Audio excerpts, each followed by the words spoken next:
Hello. Are you ready to hear more about the story of Litmus and his coming home from war? Let's dive right into chapter 17.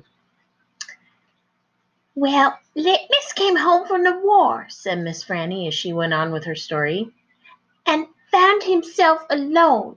And he sat down on what used to be the front step of his house, and he cried and cried.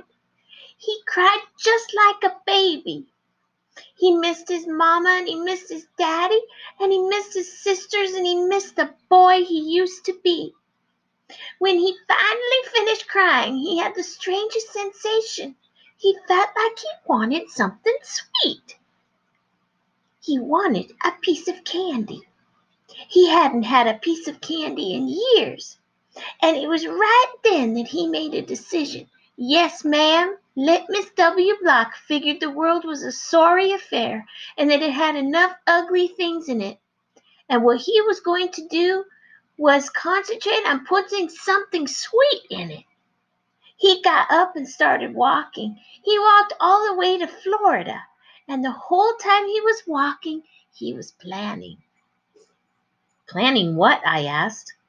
Why, planning the candy factory. Did he build it? I asked.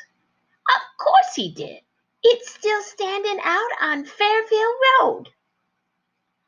That old building? Said Amanda. That big spooky one? It is not spooky, said Miss Franny. It was the birthplace of the family fortune. It was there that my great-grandfather manufactured the Litmus lozenge, a candy that was famous the world over. I've never heard of it, said Amanda. Me neither, I said. Well, said Miss Franny, they aren't made any more. The world, it seems, lost its appetite for Litmus lozenges, but I still happen to have a few. She opened the top drawer of her desk. It was full of candy. She opened the drawer below that. It was full of candy, too. Miss Franny Block's whole desk was full of candy.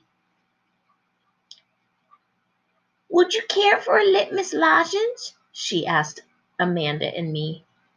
Yes, please, Amanda said. Sure, I said. Can Winn-Dixie have one too? I have never known a dog that cared for hard candy, said Miss Franny, but he is welcome to try one. Miss Franny gave Amanda one Litmus lozenge and me two. I unwrapped one and held it out to Winn-Dixie. He sat up and sniffed it and wagged his tail and took the candy from between my fingers real gentle. He tried to chew on it, and when that didn't work, he just swallowed the whole thing in one big gulp. Then he wagged his tail at me and lay back down.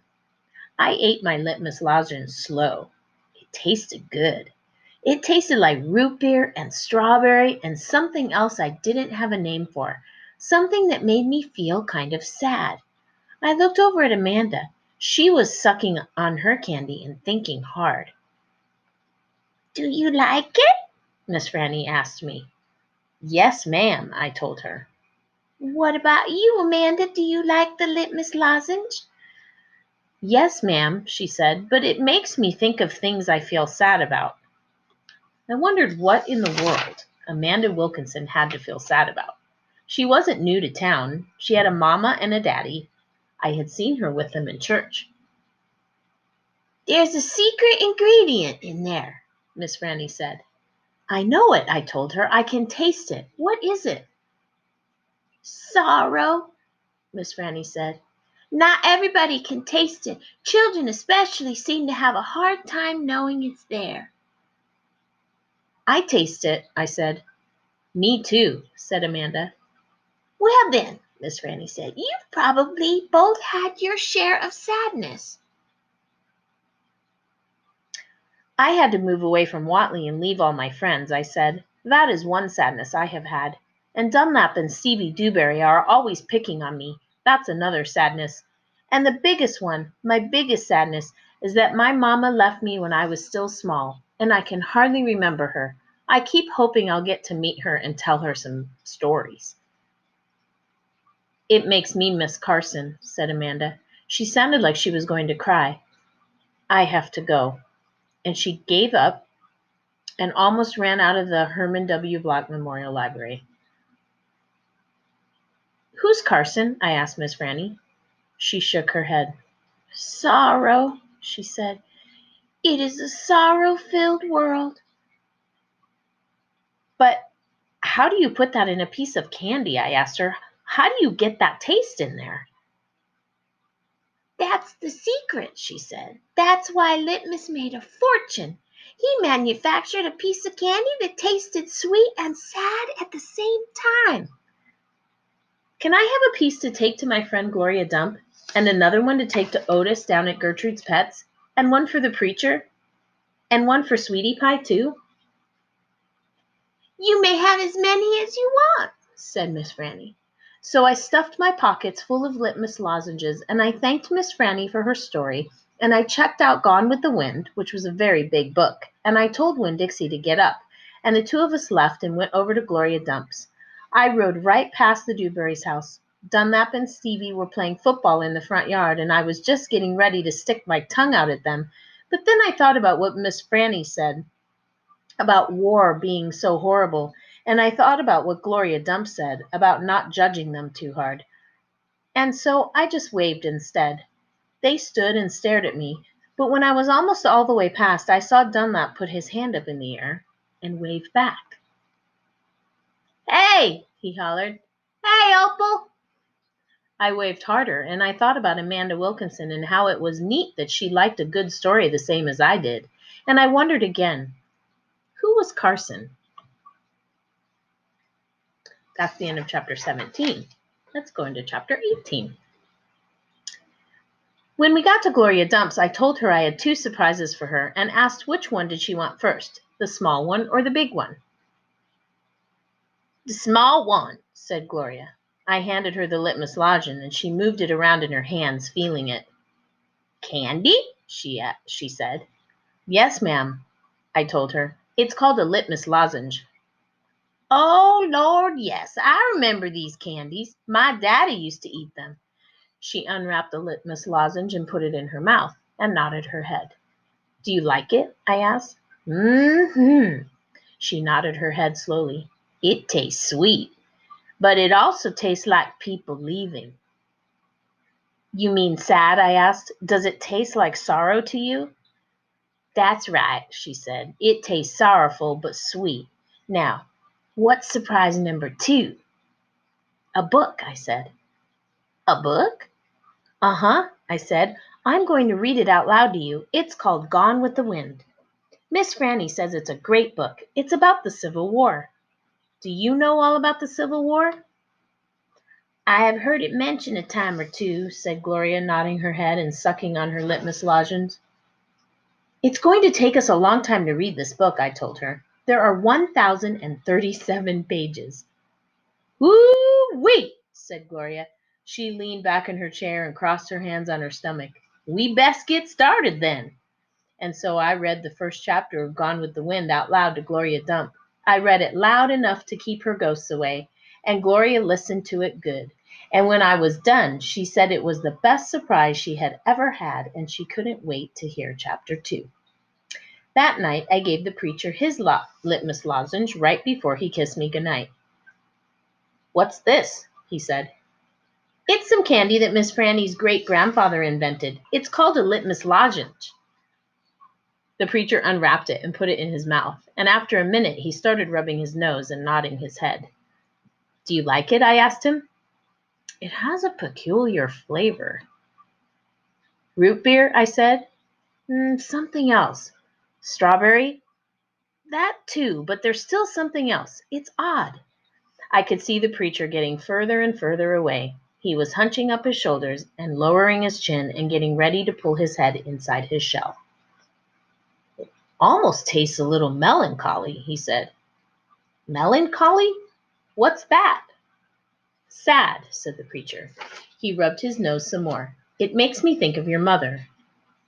Winn-Dixie sniffed at the candy wrapper in the preacher's hand. It tastes sad, he said and sighed.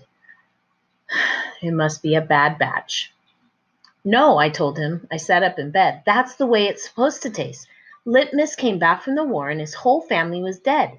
His daddy died fighting, and his mama and his sisters died from a disease, and the Yankees burned his house down. And Litmus was sad, very sad, and what he wanted more than anything in the world was something sweet. So he built a candy factory and made Litmus lozenges, and he put all the sad he was feeling into the candy. My goodness, said the preacher. Winn-Dixie snuffed the candy wrapper out of the preacher's hand and started chewing on it. Give me that, I said to Winn-Dixie, but he wouldn't give it up. He had to reach inside his mouth and pull it out. You can't eat candy wrappers, I told him. The preacher cleared his throat. I thought he was going to say something important, maybe tell me another thing that he remembered about my mama. But what he said was, Opal, I had a talk with Mrs. Dewberry the other day. She said that Stevie says you called him a bald-headed baby. It's true, I said. I did. But he calls Gloria Dump a witch all the time, and he calls Otis retarded. And once he even said that his mama said I shouldn't spend all my time with old ladies. That's what he said. I think you should apologize, said the preacher. Me? I said. Yes, he said. You tell Stevie you're sorry if you said something that hurt his feelings. I'm sure he just wants to be your friend. I don't think so, I told him. I don't think he wants to be my friend. Some people have a strange way of going about making friends, he said. You apologize. Yes, sir, I said. Then I remembered Carson. Daddy, I said, do you know anything about Amanda Wilkinson? What kind of thing? Do you know something about her and somebody named Carson? Carson was her brother. He drowned last year. He's dead? Yes, said the preacher. His family is still suffering a great deal. How old was he? 5, said the preacher. He was only 5 years old. Daddy, I said, how could you not tell me something like that? Other people's tragedies should not be the subject of idle conversation. There was no reason for me to tell you. It's just that I needed to know, I said, because it helps explain Amanda. No wonder she's so pinch-faced. What's that? Said the preacher. Nothing, I said. Good night, India Opal, the preacher said. He leaned over and kissed me, and I smelled the root beer and the strawberry and the sadness all mixed together on his breath. He patted Winn-Dixie on the head and got up and turned off the light and closed the door. I didn't go to sleep right away. I lay there and thought how life was like a litmus lozenge, how the sweet and the sad were all mixed up together, and how hard it was to separate them out. It was confusing. Daddy, I shouted. After a minute, he opened the door and raised his eyebrows at me. What was that word you said, the word that meant sad? Melancholy, he said. Melancholy, I repeated. I liked the way it sounded, like there was music hidden somewhere inside it. Good night now, the preacher said. Good night, I told him back. I got up out of bed and unwrapped a litmus lozenge and sucked on it hard and thought about my mama leaving me. That was a melancholy feeling. And then I thought about Amanda and Carson, and that made me feel melancholy too. Poor Amanda. And poor Carson. He was the same age as Sweetie Pie, but he would never get to have his 6th birthday. Well, that's a sad way to end a chapter, isn't it? But that is the end of our chapters for today. So go ahead and go to your document with questions and answer them in complete sentences, please.